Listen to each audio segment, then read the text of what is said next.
Business ಅಂತಂದಾಗ risk ಸಾಮಾನ್ಯ. So ಹಾಗಾಗಿ ರಿಸ್ಕ್ ಫ್ಯಾಕ್ಟರ್ ಅಂತ ಬಂದಾಗ ಲಿಸ್ಟ್ ಮಾಡೋದಾದ್ರೆ ಯಾವ ಕಡೆ ನಾವು ಫೋಕಸ್ ಮಾಡಬೇಕು, ಯಾವುದ್ರ ಕಡೆ ಎಚ್ಚರಿಕೆ ಇರಬೇಕು ಅಂತೀರಿ? ಅದೇ ರಿಸ್ಕ್ ಫ್ಯಾಕ್ಟರ್ ಅಂತ ಬಂದಾಗ the first thing how much money you invest. Okay, ನಾನು ಎಷ್ಟು ಮಿನಿಮಲ್ ಮನಿಲಿ ಇನ್ವೆಸ್ಟ್ ಮಾಡಿ ನಂಗೆ ಮಾಡೋಕ್ಕಾಗತ್ತೆ ಅದು ಫಸ್ಟ್ ರಿಸ್ಕ್. ಓಕೆ, ಕಮ್ಮಿ ಪ್ರೈಸಲ್ಲಿ ನಾನು ಯಾವಾಗಲೂ ನಮ್ಮ ಹತ್ರ ಬಂದರೆ ನಾನು ಹೇಳ್ತೀನಿ, ನಾನು ನಮ್ಮದೊಂದು ಕ್ರೈಟೀರಿಯಾ ಇಟ್ಕೊಂಡಿರ್ತೀವಿ.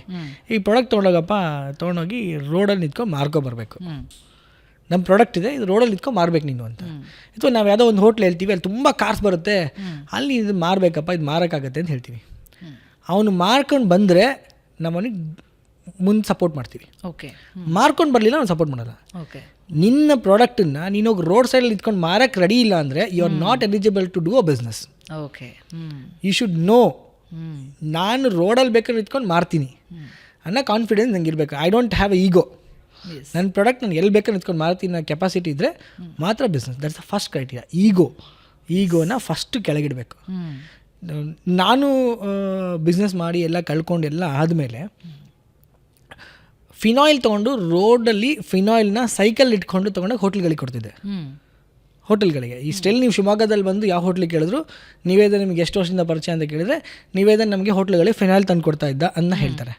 So it's a very true factor. Okay, ಯಾಕಂದರೆ see that I pursued my post graduation from Australia and good ಜಾಬಲ್ಲಿ ಇದ್ದವನು. But that ego should not be carried. ಈಗೋನ ಹೆಂಗೆ ತೆಗೆದು ಸೈಡಿಗೆ ಇಟ್ಬಿಡಬೇಕು first. Okay, ego is something different, my education is complete different, my business is complete different. So ಅದು differentiation ಗೊತ್ತಿರಬೇಕು. So ಅದು ಮೇಯ್ನ್ ಥಿಂಗ್. ದ ರಿಸ್ಕ್ ಅಂತ ಕನ್ಸಿಡರ್ ಮಾಡಿದ್ರೆ ಫೈನಾನ್ಷಿಯಲ್ ರಿಸ್ಕ್ ನೀವು ಪರ್ಫೆಕ್ಟ್ ಪ್ಲ್ಯಾನ್ ಮಾಡಬೇಕು. ನಂದು ಎಷ್ಟು ದುಡ್ಡು ಹಾಕಬೇಕು, ಕಮ್ಮಿ ದುಡ್ಡು ಸಾಲ ಎತ್ತಿ ಹಾಕ್ತಾರೆ ಲಕ್ಷಗಟ್ಟಲೆ, ದೊಡ್ಡ ಮಿಸ್ಟೇಕು. ಯಾಕೆ ನಾನು ಫೈನಾನ್ಸಿನ ಇದ್ರ ಮಿಕ್ಸ್ ಮಾಡಿದೆ ಅಂದರೆ ಫೈನಾನ್ಸ್ ಕಮ್ಮಿ ಇದ್ದಾಗ ನೀವು ಹೋಗಿ ರೋಡಲ್ಲಿ ನಿಂತ್ಕೊಂಡು ಮಾರಬೇಕು. ಇನ್ನೊಬ್ಬ ಕರೆಸಿ ಅವನ್ನ ಸೇಲ್ಸ್ ಅವನಿಗೆ ಇಟ್ಕೊತೀನಿ ಅದೆಲ್ಲ. ಫಸ್ಟ್ ನಾನು ಹೋಗಿ ನಿಂತ್ಕೊಂಡು ಮಾರಬೇಕು. ಮಾರಿ ನನಗೆ ಗೊತ್ತಿರಬೇಕು ಜನರು ಏನೇನು ಪ್ರಾಬ್ಲಮ್ ಹೇಳ್ತಾರೆ, ತೊಗೊಳೋತ್ತಿಗೆ ಏನೇನು ಡೌಟ್ಸ್ ಬರುತ್ತೆ ಅವ್ರಿಗೆ, ನೀವೇ ಅದನ್ನು ಅಂಡರ್ಸ್ಟ್ಯಾಂಡ್ ಮಾಡ್ಕೊಳ್ಳೋದು ನನ್ನ ಪ್ರಾಡಕ್ಟ್ ಅದು. Then only will come to know ಅಲ್ವಾ. ಆ ಥರದನ್ನು first thing, money is a first risk. Time management ಗೊತ್ತಿರಬೇಕು. ಓಕೆ, ಅದು ನಿಮಗೆ ಬಹಳ ಇಂಪಾರ್ಟೆಂಟು. ಸೊ ಇದರ main risk factors. See, every business is a risk and everyone has in risk only. Our life is also in risk. Yes. But we have to live, right? We should not be bothered about it. ಕಲಿಕೆ ಎಷ್ಟು ಮುಖ್ಯ ಆಗುತ್ತೆ, updation ಎಷ್ಟು ಮುಖ್ಯ ಆಗುತ್ತೆ. ಯಾಕಂದರೆ ಈಗಂತೂ ಪ್ರತಿದಿನ ಹೊಸದು ಬರ್ತಾ ಇರುತ್ತೆ. ಹೊಸತೇನೋ ಮಾಡಿದ್ವಿ, ಅದು ಸಸ್ಟೈನ್ ಆಗಬೇಕು ಅಂತಂದಾಗ ಹೇಗೆ ಅದನ್ನು ಬಹಳಷ್ಟು ಕಾಲ ಅದೊಂಥರ ರನ್ನಿಂಗ್ ಹಾರ್ಸ್ ಆಗಿರಬೇಕು ಅಂತಂದರೆ ಹೇಗೆ ಅಂತ. ಅಗೇನ್ ಅದರಲ್ಲಿ ಆ್ಯಡ್ ಆನ್ಸ್ ಅಂತ ಹೇಳ್ತೀವಿ ನಾವು, ಆ್ಯಡ್ ಆನ್ಸ್ ಮಾಡೋದು. ಓಕೆ, ಈಗ ಒಂದು ನಾನು ಫಾರ್ ಎಕ್ಸಾಂಪಲ್ ಪಾಪಡೆ ತೊಗೊಂಡ್ರೆ you will have to launch masala papads, some other papads. ಈಗ ಒಣಮೀನಲ್ಲಿ ಅವ್ರಿಗೆ ಹೇಳ್ತೀವಿ, ಒಣಮೀನಲ್ಲಿ you add some masalas to it. Okay, ಮಸಾಲ, ಈ ಮಸಾಲ ಯಾರು ಹುಡುಕ್ತಾರೆ ಅದಕ್ಕೆ, ಮಸಾಲನ ಆ್ಯಡ್ ಮಾಡಿಬಿಟ್ರೆ ಈಗೇನು ಇನೋವೇಷನ್ಸ್ ಇಂದ.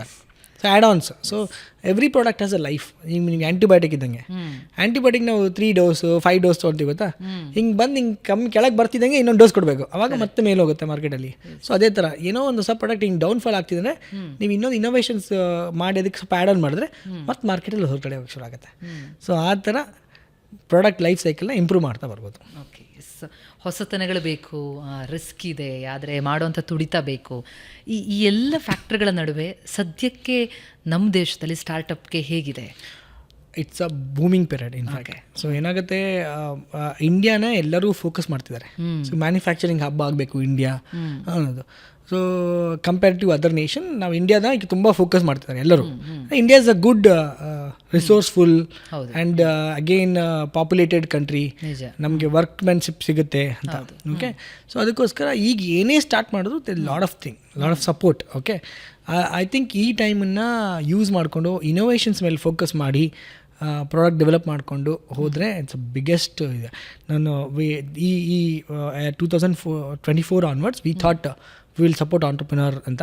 ಅದಕ್ಕೆ ನಾವೊಂದು ಟ್ಯಾಗ್ಲೈನ್ ಇಟ್ಕೊಂಡಿದ್ದೀವಿ, ಬಿಲ್ಡ್ ಆಂಟ್ರಪ್ರಿನೋರಿಯಲ್ ಭಾರತ್ ಅಂತ. ಅಂದರೆ so we don't want to create 100 crore company, we want to create 1 crore 100 company.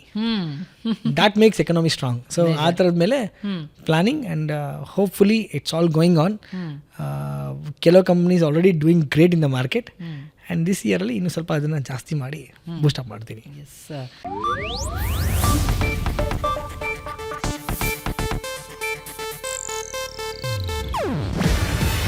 ಇದು ಏಷ್ಯಾನೆಟ್ ನ್ಯೂಸ್ ನೆಟ್ವರ್ಕ್ ಪ್ರಸ್ತುತಿ. ನೀವು ನೋಡ್ತಿದ್ದೀರಾ ಏಷ್ಯಾನೆಟ್ ಸುವರ್ಣ ನ್ಯೂಸ್.